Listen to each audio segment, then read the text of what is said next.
कृते जनार्दनो देवस्त्रेतायां रघुनन्दनः द्वापारे रामकृष्णौ च कलो श्रीपाद श्रीवल्लभः। श्रीपादराजं शरणं प्रपद्ये। अध्याय 43।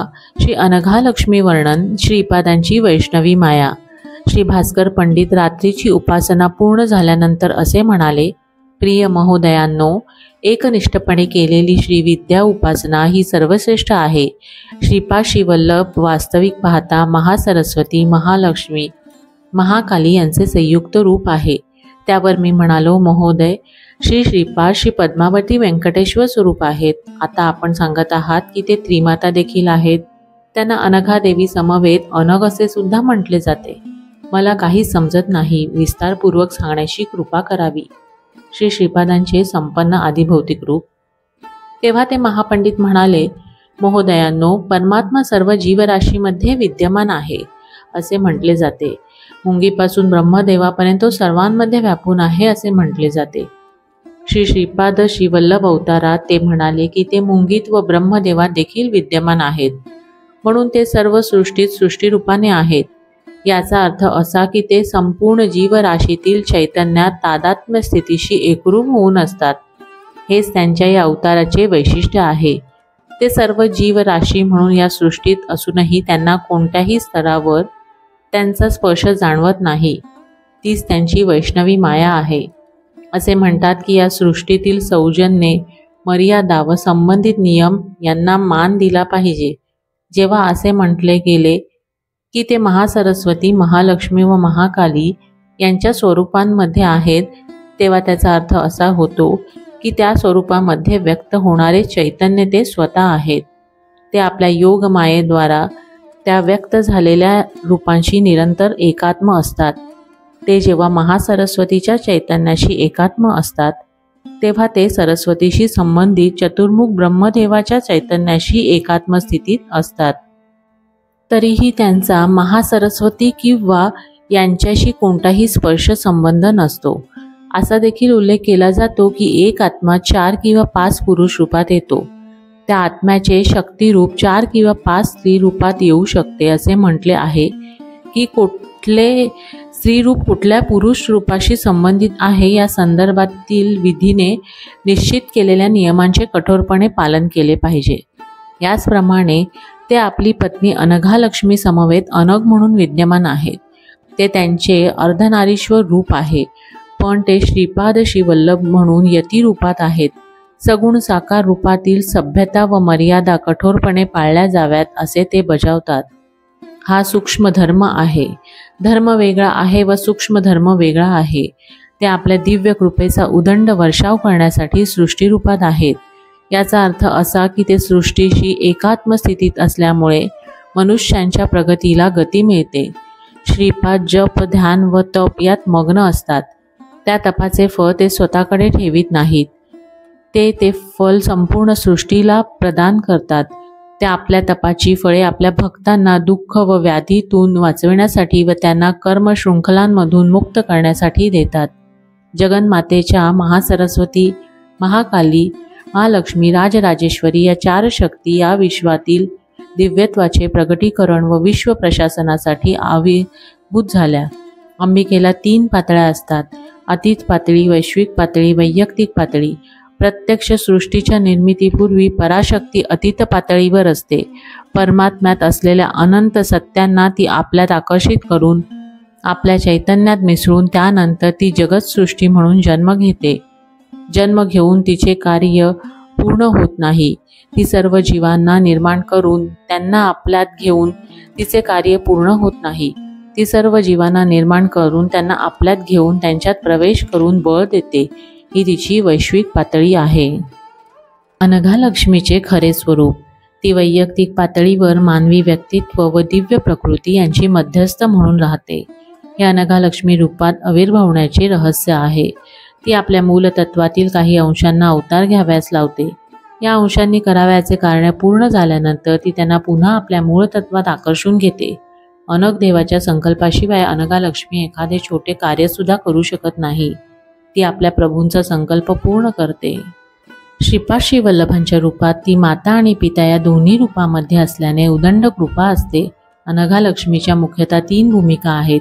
इतर भूलोकांशी निगडीत असणारी सच्चिदानंद भूमिका.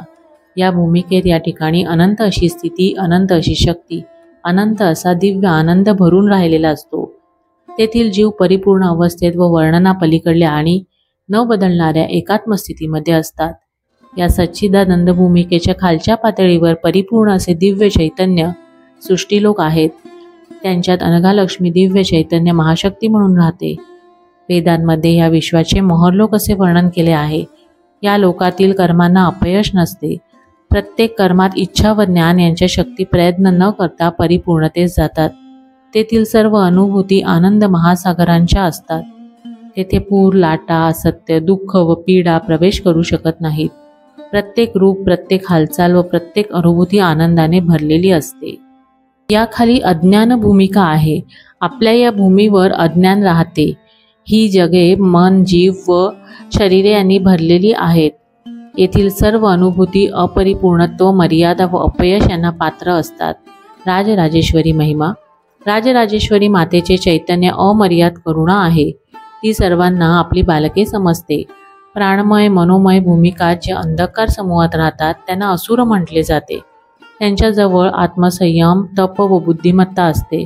ते उर्मट असतात. त्याहून निम्न भूमिकेत जे अंधकार समूहात राहतात त्यांना राक्षस म्हणतात. त्यांच्याजवळ भयंकर व पराकोटीच्या कल्पना व शक्ती असतात. आणखी निम्न प्राणमय भूमिका इतर वेगळ्या प्रकारचे जीव राहतात. त्यांना पिशाच व प्रमथ म्हणतात. असुरांची माया कोणतेही रूप घेऊ शकते. खरे पाहता पिशाचे ह्या व्यक्ती नाहीत. ते इच्छा किंवा लोभ, वासना यांचे मनरहित आकार असतात. राक्षसांना फार बलवान प्राणमय स्थिती असते. त्यांना मन नसते. जे काही दिसेल त्याला ते आवळण्याचा प्रयत्न करतात. आसुरी, काली, श्यामा व महाकाली यांची रूपे.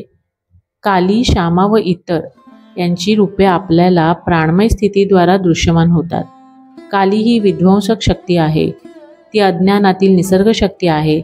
जेव्हा संकटे घेरतात तेव्हा ती गडद व अंध संघर्षात प्रत्येक बाब छिन्नभिन्न करते. तथापि महाकाली उच्चतर पातळीवर असते. ती सामान्यतः सोनेरी रंगछटेत प्रगट होते. ती असुरांना महाभयंकर आहे.